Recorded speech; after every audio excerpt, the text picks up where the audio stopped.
good.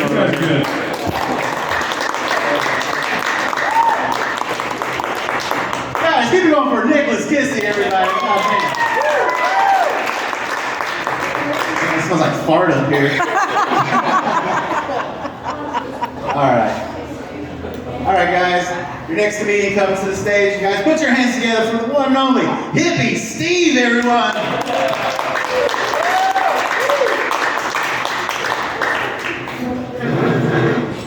What is up, Chickasha? How y'all doing tonight? Thanks for coming out. Like I said, my name's Hippie Steve. I'm not always went by Hippie Steve though. I got a last name that everybody murders. Anybody else have a last name like that? Yeah? What's your last name? What is it?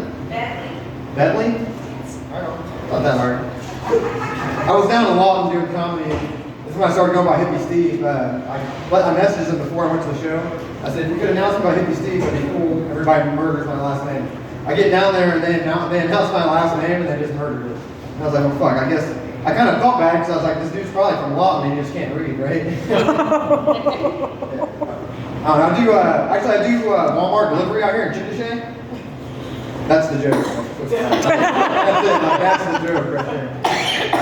But no, for real, so I'm at Walmart every day, right? I know there's probably some people out here from Walmart. I was there Saturday, right before the eclipse. Yo, they fucking were like sold out of water. And I was like, what the hell is going on? I can only imagine it was for like the second coming of Jesus, right? Like the eclipse, right? Everybody thought it was the rapture. And I was like, look, Chickasha, Oklahoma is probably the last place Jesus is fucking coming back to. Like, he's used to performing miracles, not mythicals, right? Fucking crazy. But I do DoorDash delivery. I've done DoorDash too. DoorDash is really hard to do if you're a stoner, right? All that food starts to look good, man. I was like 7 deliveries in one day, and I got an order from Outback Steakhouse. And I was like, hell yeah. So I went there. It was a 10-ounce steak with a side of fries. And I was like, yo, this dude's not going to miss 2 ounces of the steak, right?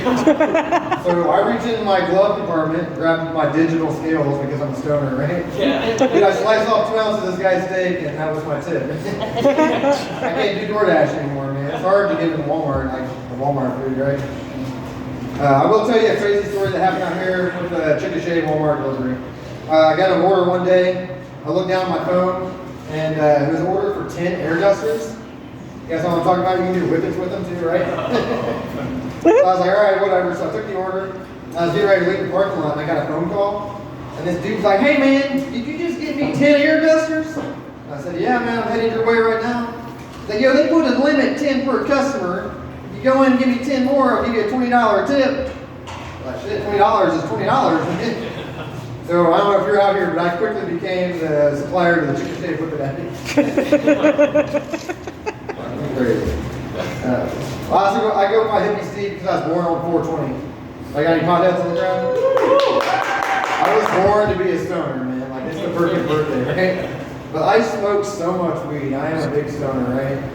One day I was at work. I was working at a cannabis grow out here. And I was like, yo, I'm going to go to Sonic for my lunch break. And, you know, so I smoked a joint. I smoke everywhere I go. I lit up a joint and I got to Sonic. When I finished this joint, get some food and back to work, you know? Yo, I just fucking left and didn't even order any food. That's how big of a stoner I am. And I got back to work and I was like, yo, you just forgot to order your lunch. But, I got any sports fans out here? Yeah! You guys know how people use the smelling sauce to get amped up for the games? I use weed. I do that with weed before I go to Walmart. Like, yo, you're going to see some wild shit today. Get ready. I open up like a little 8 jar of some GMO. Woo! Shit! Let's go. But yeah, I don't even wear cologne anymore. I just wear 420. Like, before I go to Walmart, I'll just light up a joint so I smell like weed again. It works every time, man. But yeah, I was in the cannabis industry out here, so I know a lot of people in the industry. And somebody was putting together a cannabis bingo event. Pretty cool, right? Thank God for cannabis, because knowing Oklahoma, it could have been a meth bingo real quick. Can you imagine like meth bingo? Just be a bunch of people on the edge of their seat, like almost saying bingo. Like, you know. I'm from Ohio originally. The drug of choice in Ohio is heroin. Imagine heroin bingo. If you didn't do heroin, you would win every round because everybody else would be nodding out. It's an easy win, like I'm on everything. My drug of choice about 15 years ago was Xanax. Yeah. Big clap for Xanax. I had to stop doing Xanax. Xanax gave me the munchies worse than weed. Did it do that to you? Like, it gave me the munchies worse than weed. I would wake up the next day with like plates of food that like I didn't eat, like I would halfway eat, you know. I'll tell you one thing though, I was working at a machine shop when I was doing Xanax, and I love fucking, like, I love animal skin. Like, does anybody else like animal skin? Like fried chicken and shit, you know what I'm talking about? I liked it a little too much, I guess. Somebody else likes it, right? Well, I was working at the machine shop. I went to work one day real fucked up on Xanax. I took like 2 bars, man. Like, I don't ever do that. 10 o'clock rolls around, I got the munchies, man. I'm like, I'm gonna go in the break room and just steal somebody's lunch, right? So I go in there, dude, and somebody brought fried chicken in that day, and I just peeled off the skin of their chicken and ate it. And I just put the chicken back in the fridge. It's a fucking true story. I'm confessing up here, right? It was pretty funny at lunchtime though. The guy came in, he was all pissed. I'm over in the corner. I'm all full off the chicken skins already. I'm not even eating lunch. I'm over there watching. Dude comes in, he's all pissed. What the fuck?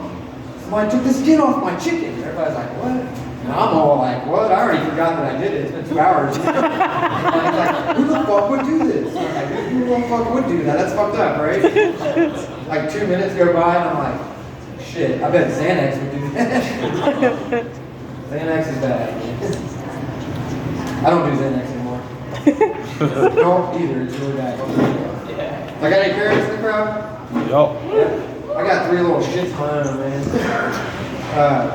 My kids are crazy. I know I'm getting older.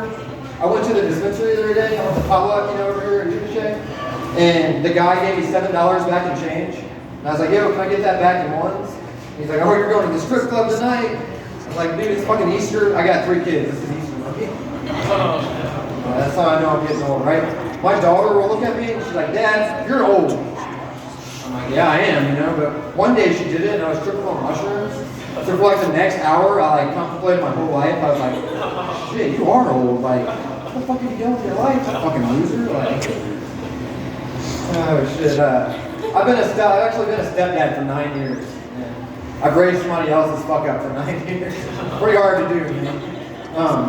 The kid's fucking crazy. The first time I met him, I was in Colorado. The kid was on a leash. You guys know those kids with leashes? There's probably somebody here that was on a leash as a kid. I always grew up and I looked at those kids, I was like, how the fuck did you keep your kid on a leash? I was like, that's fucked up, man.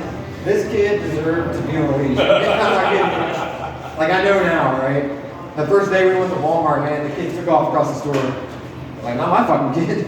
I just met you, man. I might be here next week. I don't know. I'm just passing through. But it was pretty crazy. I was growing weed out in Colorado, and my girlfriend called me one day, and she's like, I can't find Sky. And that's the leash kid. And I was like, man, what do you mean you can't find him? She's like, he got out of the house. And I was like, all right. So I drove home, and about a half mile away, I saw 2 cops. And I was like, yo, we got a 3-year-old on the loose. Can't find him, you know. He's like, what happened? I was like, dude, he got off his fucking leash, man. I don't know. He just got out of here. We had him on a chain, you know, in the backyard. Just got right through. Got any fans of psychedelics in the house? Woo woo woo. Yeah, a little bit, all right, a little sketchy, all right. I'm a huge fan of psychedelics. I like mushrooms. I used to do LSD a lot, right? I was thinking about mushrooms. You know how wild mushrooms grow in cow shit, right? Wouldn't it be crazy if you could extract like the psilocybin that makes you trip, like out of the cow before it grows out of the cow shit? Like out of the teat, you're just milking it, and it's like mushroom milk, right? Like the whole milk game would be flip-flop, bro. Like kids would not be allowed to have milk anymore. It's a milk beverage. All the jugs would have like trippy ass hippie designs on it. And like cereal wouldn't be aimed for kids anymore, they'd be aimed at adults, right? Because you can't use milk. So like instead of tricks, it'd be just trips. Instead of Lucky Charms, it'd be Lucky Cats. Just freeze-dried mushrooms. That's like breakfast of champions right there. Oh shoot. I think about mushrooms a lot. Like I said, I used to do LSD a lot, right? I grew up in a small town in Ohio. This small town had one gas station. You guys know what I'm talking about? You know what I'm talking about here? Yeah. Don't go to that gas station if you're tripping on acid. Like one day I took 2 hits of acid. It was like 2 o'clock in the afternoon. I was living life at the edge, right? Like took 2 hits of acid in the middle of the afternoon. And I was like two hours later, I went to the gas station. I was like, I gotta quench my thirst, right? And I go up to the gas station, and who the fuck do I run into? I run into my grandma. Yo, I had a 15-minute conversation with her peeking on acid. I held it together and everything. She didn't even know I was tripping, man. I'm pretty proud of myself. 2 days later, she called me and she said, Steve, can you come help me move some stuff around the house? Yeah, I get down there and we started talking, and I brought up the gas station. She said, Steve, I didn't see you at the gas station the other day. I'm like, shit, so I just saw some random asshole lady. I thought it was my grandma because I was tripping on acid, right? Yo, I gave her a kiss and everything before I left. I was wondering why she slipped me her number in my pocket. I was like, I got your number saved in my phone. Oh, shit. How much time I got left? You got like 5 minutes. Like I said, I'm a big fan of, like I'm being born on 420, I'm a big fan of smoking weed, right? I grew up in Ohio, and it's a horrible place to grow up if you have a birthday at 420. They make you renew your tags at the DMV every year on your birthday. It's a true story. Like, on your birthday, they're just like, bend over, or we're gonna fuck you a little bit more. So imagine having a 420 birthday and trying to renew your tags every year. That shit's not happening, man. Like, I would go 6 months, and I would forget to renew my tags. And I got pulled over one time, the guy's like, dude, your tags are expired in 6 months. I got the birthday at 420, man. Come on. You let me go in the morning, man. Like, that's the day I found out I had white privilege. Alright, not fans of white privilege out here. Go to Cement, Oklahoma, just down the road, and you'll have a lot of white privilege out there. I went there one day, you guys know that guy, the Jesse James Museum out there? Yeah. I went there and I was like, I want to check it out, right? And I get there and the door is locked, and I was like, what the fuck is this small town shit? So there was a number, so I called the number. Dude was like, yeah, just go across the city hall, and they'll let you in the museum. I was like, all right, cool. I go across to the city hall, and this old lady's working. I was like, yo, I want to check out the museum. She's like, oh yeah, here you go. She gave me the whole fucking key ring to like the city of Cement. Like, there was like 13 keys on there. It had to be a key to every building in the town. But they're not giving that key ring to a colored person. I'm sorry, man. They're not. Alright, that's sad truth, man. You know, it's sad truth. So I went next door. I went to the museum. I took the keys, and I was over there for like 30 minutes. Right? I was like, I should fucking steal some shit when I'm in here, right? Not to be rude and just steal shit, but I was like, you should know, like, white people are dangerous too, man. Not a fan of the white church. No problem. It's a pretty white crowd. I got it. Oh shoot, but yeah, I'm gonna say this one last joke. I told my son I would include this into my set. He's 5 years old. He came home last week from school, and he brought home a piece of paper. On one side it had his name and a smiley face, and the other side was just a bunch of letters written down. I couldn't read it. And I was like, what is this, Canyon? He said, it's a joke. He said, I made you a new joke at school, Dad. And I was like, no way, that's awesome, buddy. And he's like, my teacher asked me what I was doing, and I said, my dad does comedy, and I wanted to write him a new joke. I was like, oh yeah, what's it say? I don't know, I can't read, Dad. I figured I would close with my son's joke, man. That was fucking epic. Thank you guys for coming out to the stage. I conduct your host,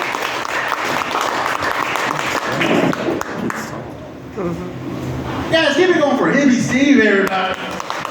Hell yeah. It went from smelling like farts to smelling like weed up here real fast. All right, guys, your next comedian coming up to the stage all the way from Oklahoma City. Guys, put your hands together for Gary Will.